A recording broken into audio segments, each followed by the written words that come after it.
మాటలు చెప్తూ కేసును ముందుకు సాగిస్తారు తప్ప దాన్ని ఒక ఫైనలైజ్ మాత్రం చేయలేకపోతారు. People don't want logic, they want magic. నేరం చేసిన వాడికి ఒక వెసులుబాటు ఉంటే మోసపోయిన వాడికి ఇంకొక వెసులుబాటు. ఇట్స్ నాట్ దట్ మనం ఏదో ఫీజు ఇచ్చినాం కదా, ఇచ్చిన వెంటనే రావాలి అంటే.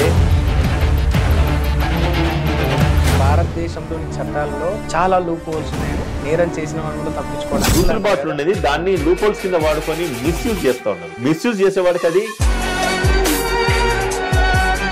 పోలీస్ అధికారులు కావచ్చు, ఇంకో అధికారులు కావచ్చు, అంటే ఆ నేరాలను దాన్ని తగ్గించే విషయంలో ఎక్కడ ఏదో ఒక మూలకి ఏదో ఒక అన్యాయం జరుగుతుంది. ప్రతి చోట పోలీస్ మానిటర్ చేయాలంటే ఇది ఇంపాసిబుల్. Never blame polices.